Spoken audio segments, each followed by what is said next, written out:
Ajay Yadav classes में आपका स्वागत है। घटना चक्र की इस एमसीक्यू सीरीज में ये जो है लगभग मेरी अंतिम वीडियो है। इसके अलावा एक आध दो वीडियो हो सकता है और बन जाए। इसके अलावा मैं सोच रहा था कि जो अब एमसीक्यू वीडियोज़ है मैं वो एनसीईआरटी आधारित लेकर आता हूँ, जो कि आपके प्रयोगशाला परिचारक में बहुत काम आएगी।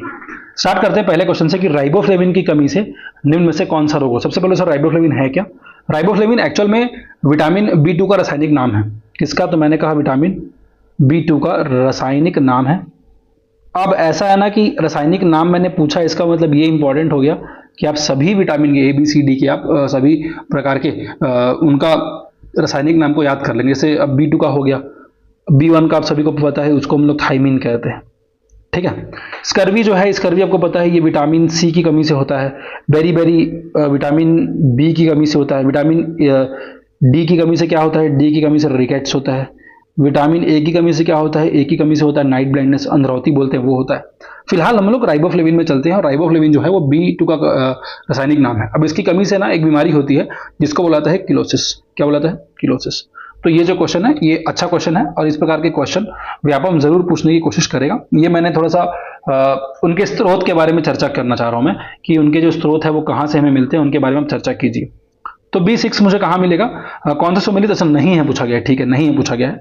B6 राइस ब्रेन से मिल जाता है। ठीक है, राइस ब्रेन ऑयल खाइए बोलते हैं ना, राइस ब्रेन ऑयल खाइए, धान का चोकर, ये ठीक है, कोई दिक्कत नहीं। विटामिन B2 कॉड युक्तित तेल, नहीं यार, कॉड युक्तित तेल या फिर कॉड मछली से तो मुझे नहीं मिलेगा, क्योंकि कॉड युक्तित तेल से मुझे मिलेगा मतलब ये एक प्रकार का फिश ऑयल वगैरह है ना, तो इससे तो मेरे को विटामिन A मिलेगा।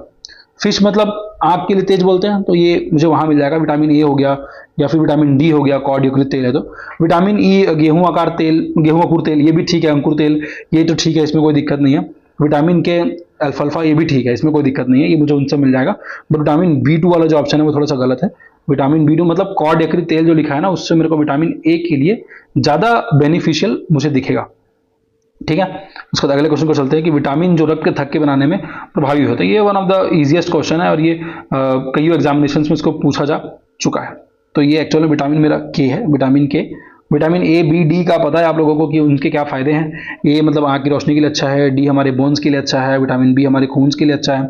विटामिन K हमारे ब्लड में जो थक्का जमता है वो उनके लिए उपयोग की जा, मतलब थक्का बनाने के लिए विटामिन K का होना जरूरी है। ठीक है। तो ये जो क्वेश्चन है उम्मीद कर रहा हूं ये ठीक होगा। नीचे दिए गए कथनों में जिसमें से एक अभिकथन दूसरे करण आर्क आगे, ये मेरा असर्शन और रीजनिंग वाला जो सवाल है ना, टाइप है, ये वही है कि एक I है और एक R है, और आपको बताना है कि इनमें से कौन सा सही है। मानव शरीर अपने लिए आवश्यक सभी विटामिनों का संश्लेषण कर लेता है। क्या हम स्वयं से ये कर लेते हैं अपने सभी विटामिनों का? बिल्कुल गलत है भाई। हम हर एक प्रकार के विटामिन का संश्लेषण नहीं कर पाते हैं, इसीलिए तो बोला जाता है कि आप फिश ऑयल खाइए, आप ओमेगा 3 लीजिए, आप क्रिएटिन अलग से, क्रिएटिन प्रोड्यूस करते हैं, बट स्टिल अगर कोई जिम जाता होगा तो क्रिएटिन यूज कर रहा है, इसीलिए कर रहा है क्योंकि सभी प्रकार के विटामिन को हम भरपूर मात्रा में अपने लिए बॉडी में नहीं बना पा रहे हैं। शरीर के उचित विकास के लिए विटामिन अनिवार्य होते हैं, ये बिल्कुल ठीक है। तो ये तो गलत हो गया। तो यार ये तो बहुत ईजी क्वेश्चन हो गया कि सर इसमें ना आपका यही गलत है और R सत्य है। ये थोड़ा सा ईजी क्वेश्चन हो गया इसके हिसाब से, मैं खुद कह रहा हूं। आगे चलते हैं। विटामिन D के निम्नलिखित में से क्या पाया जाता है? अब ये जो क्वेश्चन है इसमें आपको ये देखना पड़ेगा कि कौन से चीज का नाम क्या है। ठीक है। अब विटामिन D में यदि आप देखेंगे तो आप लोगों को सभी को पता होगा कि विटामिन D में कैल्सीफिरॉल पाया जाता है। अब विटामिन D में सर कैल्सीफिरॉल, तो ये कैसा चीज है? ऐसा एस्कॉर्बिक एसिड किसमें पाया जाता है? तो विटामिन C में एस्कॉर्बिक एसिड है। ठीक है। और विटामिन A का रासायनिक नाम क्या है? रेटिनॉल है। ठीक है। तो ये उम्मीद कर रहा हूं समझ में आ रहा होगा। तो विटामिन D का मेरा क्या नाम है? मेरा कैल्सीफिरॉल नाम है। इसको याद कर लीजिएगा, रेटिनॉल का नाम A है। ए से याद रखना ना कि ये नाइट ब्लाइंडनेस के लिए है, मतलब ये अंधरौती के लिए है। आंख में क्या होता है? रेटिना होता है, तो वहां से रेटिनॉल। एस्कॉर्बिक बहुत सिंपल है यार। ठीक है, एस्कॉर्ब कर लेना। विटामिन C की कमी के लिए क्या खाते हैं? संतरा, नींबू खाते हैं ना, एस्कॉर्ब कर लेना। तो वहां से आप इसको ऐसे करके याद कर लीजिएगा। ठीक है। उसके बाद अगले क्वेश्चन को चलते हैं। विटामिन A, अच्छा ये तो बहुत इजी क्वेश्चन हो जाएगा। ठीक है। कॉड मछली का तेल मैंने थोड़ी देर पहले ही इस चीज को पूरा एक्सप्लेन कर दिया है, सुमेलित नहीं है बताना है। संतरा और नींबू दोनों खट्टे फल हैं, ये तो दोनों C के लिए यूज होते हैं, तो A वाला ही गलत हो गया मेरा, A वाला ही मेरा गलत हो गया है। ठीक है।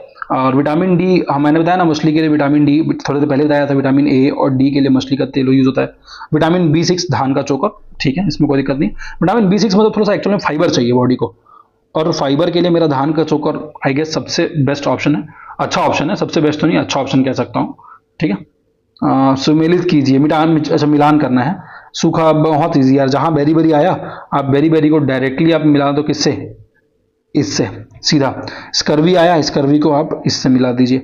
निशानता, अगर निशानता की मैं उम्मीद कर रहा हूं तो यार ये शायद इसकी बात कर रहा है क्या, आपके नाइट ब्लाइंडनेस की, तो वो विटामिन ए है, मतलब अंधरावती बोलते हैं। और सूखा, सूखा एक्चुअल में शब्द जो है हो सकता है कि ये ले लिया होगा, बट सूखा है नहीं यार, इसको रिकेट्स बोलते हैं। अब अंग्रेजी के ट्रांसलेशन में ऐसा हो गया, बट इसको रिकेट्स बोलते हैं, ठीक है।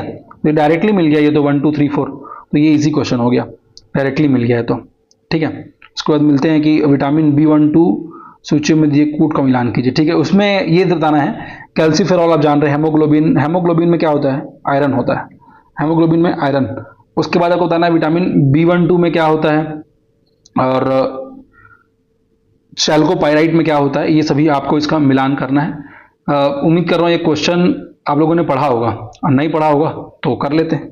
विटामिन B12 मैं थोड़ा सा कोबाल्ट की ओर लेकर जाता हूँ। विटामिन हेमोग्लोबिन तो लोहा का समझ में आ गया। उसके बाद मेरा कैल्सीफेरॉल, कैल्सीफेरॉल मैग्नीशियम, और फिर चैल्कोपाइराइट मेरा तांबा यानी कि कॉपर के लिए मैं देख सकता हूँ, ठीक है।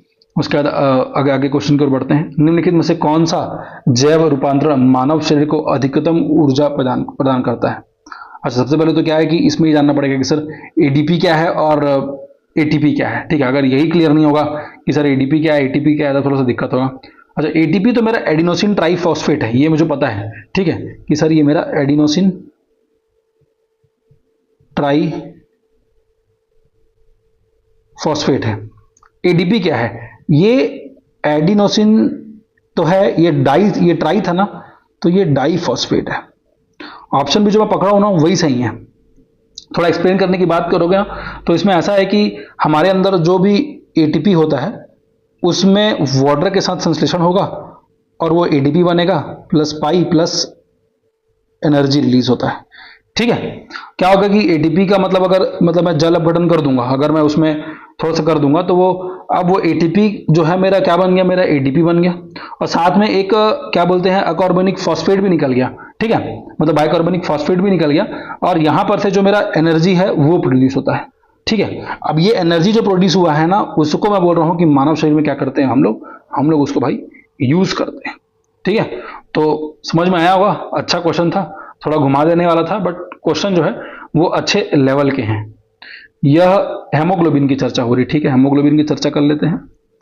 ये रक्त में ऑक्सीजन का संचार करता है, ये ठीक है, कोई दिक्कत नहीं है।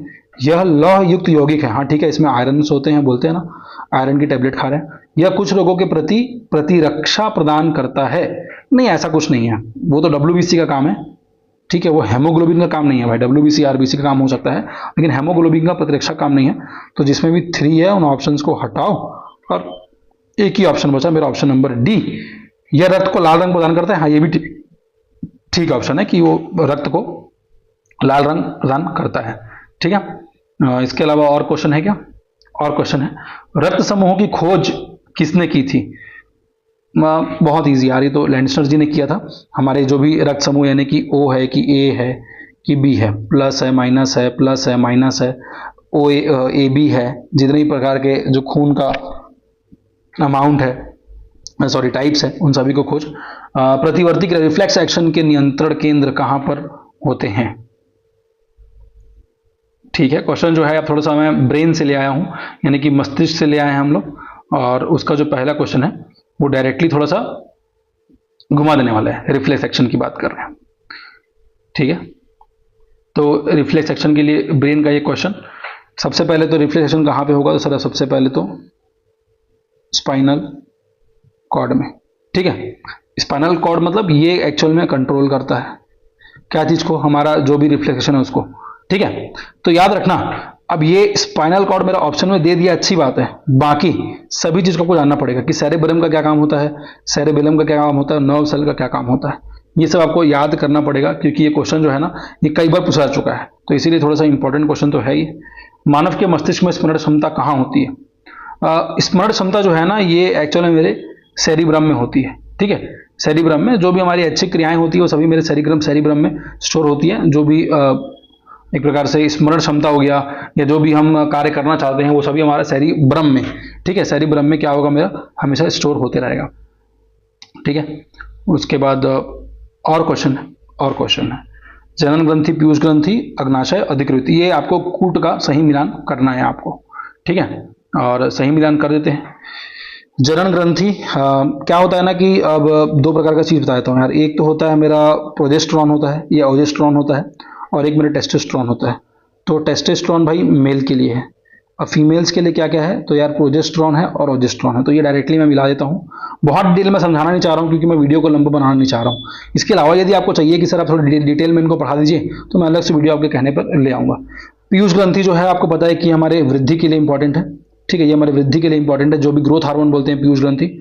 अग्नाशय बहुत ईजी है। अग्नाशय में हमारा इंसुलिन, पैनक्रियास से हमारा क्या बनता है, हमारा इंसुलिन, मतलब इंसुलिन का जब भी खाना खाते हैं इंसुलिन स्पाइक हो जाता है और पचाने में मदद करता है। अधिकृत कैर्टिसोल्स के, इसमें कोई दिक्कत नहीं होना चाहिए, ठीक है। फिर से क्वेश्चन आ गया, ठीक है यार। टेस्टोस्टेरोन में थोड़ी देर पहले बताया ना कि ये पुरुष में है। प्रोजेस्टेरॉन अच्छा इंसुलिन मेरा अग्नाशय के लिए है, और थायरॉक्सिन मेरा थायराइड के लिए है, प्रोजेस्टेरॉन मेरा महिला के लिए, गर्भाशय के लिए, ठीक है। फिर से क्वेश्चन आ गया, थोड़ा सा मैं इसके लिए समझ आता हूँ। क्वेश्चन जो है रिपीट हो गया है। इंसुलिन जो है रक्त शर्करा का नियंत्रण से सुमेलित नहीं है, आपको बताना है। आई एम सॉरी, सुमेलित नहीं है, आपको बताना है। बहुत इजी क्वेश्चन है यार, देख लेते हैं क्या नहीं है। इंसुलिन से ब्लड शुगर कंट्रोल होता है, ये भी ठीक है, रक्त शर्करा। मेलाटोनिन से निद्रा का नियंत्रण, हाँ ठीक है, मेलाटोनिन की कमी से नींद नहीं आती, निद्रा का नियंत्रण होता है। ऑक्सीटोसिन स्तन ग्रंथि से दूध का निष्करण, ये भी ठीक है, ऑक्सीटोसिन गुड हार्मोन भी बोलते हैं। गैस्ट्रीन में रक्तचाप का नियमन नहीं यार, ऐसा नहीं है। गैस्ट्रीन तो एक प्रकार का पेप्टाइड हार्मोन है, ठीक है। ये क्या है मेरा, ये मेरा पेप्टाइड हार्मोन है, और ये मतलब जो भी गैस्ट्रिक एसिड होते हैं ना, ये उनके लिए यूज होता है। गैस्ट्रिक एसिड के सिक्रेशन के लिए ये इंपॉर्टेंट होता है, तो इसीलिए ऑप्शन नंबर डी जो है वो सही सुमेलित नहीं है। तो इसका आंसर हो जाएगा ऑप्शन नंबर डी। उम्मीद कर रहा हूँ इस एमसीक्यू सीरीज में मजा आया होगा, और मजा आया होगा तो प्लीज चैनल को सब्सक्राइब करिएगा, लाइक करिएगा, शेयर करिएगा। मिलते हैं अगले वीडियो में। Thank you guys.